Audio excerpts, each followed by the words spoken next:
세계 최대 전자상거래 IT 업체 아마존은 드론 배송 프로젝트를 시행하고 있고, 드론 배송 전문업체 지플리는 아프리카 르완다에서 드론을 통해 약품과 혈액 등 긴급 의료용품을 배송하고 있습니다.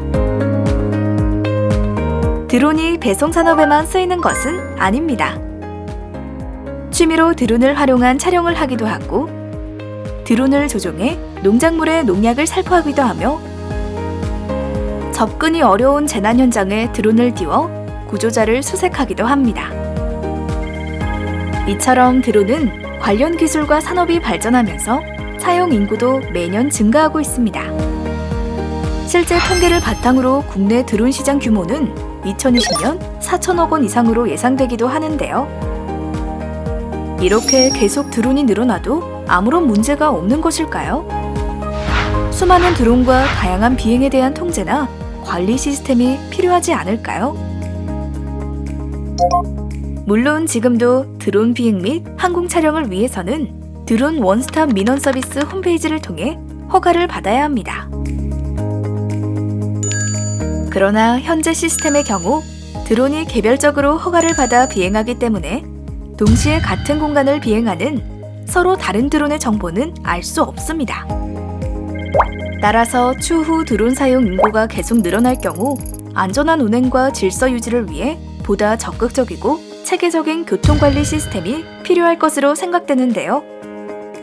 우리나라의 경우 현재 국토부와 국토교통과학기술진흥원의 지원으로 150m 이하 상공에서 150kg 이하의 드론에 대한 저고도 교통관리 시스템을 개발하고 있습니다. 그렇다면 저고도 교통관리 시스템을 도입한 후 드론은 어떤 과정을 통해 비행을 할 수 있을까요? 우선 시스템에 드론을 등록해야 합니다.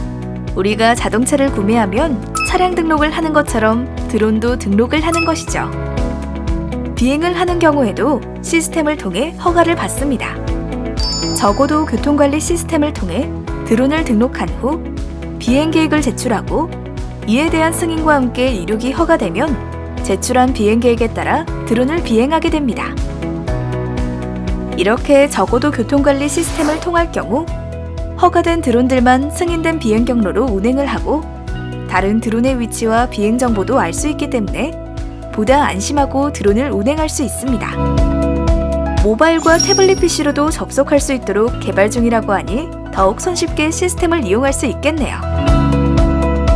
하지만 여기서 드는 의문점 하나. 이러한 시스템을 통해 드론을 운행한다고 하더라도 같은 시간, 같은 구역에서 비행하는 드론이 늘어난다면 어떻게 될까요? 예를 들어 늦은 밤, 우리 집과 옆집에 각각의 드론이 음식 배달을 하게 된다면 깜깜한 밤에 사람이 직접 조종을 하는 것도 아닌데 어떻게 서로 부딪히지 않고 비행할 수 있는 걸까요? 하다못해 건물 외벽 같은 곳에 부딪힐 가능성도 있어 보이는데요.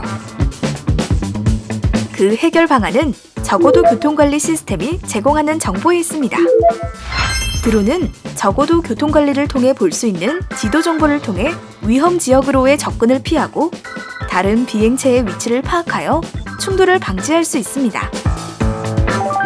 이러한 기능을 갖춘 저고도 교통관리 시스템의 실증을 위해 시험 운행 역시 수차례 실시하고 있습니다. 배송, 교통량 조사, 산림 감시, 영농 방제 등 다양한 형태로 제작된 드론들이 저고도 교통관리 시스템을 통해 각각의 항로를 승인받고 동시 비행을 하는 상황에서도 안전하게 임무를 수행하였는데요. 추후에는 드론에 모듈을 탑재하거나 지상 통제 시스템을 이용하여 비행 위치를 확인하고 실시간 추적까지 할 수 있는 연구 개발도 진행한다고 합니다. 이처럼 드론 산업은 드론을 제작하는 기술도 중요하지만 시스템을 통한 데이터 확보와 안전한 운행 관리 또는 교통 관리가 되어야 관련 산업이 더욱 발전할 수 있을 것입니다. 안전하고 효율적으로 비행할 수 있는 드론 전용 하늘길을 위한 노력. 우리나라가 드론 강국이 되길 바라며 계속 응원하겠습니다.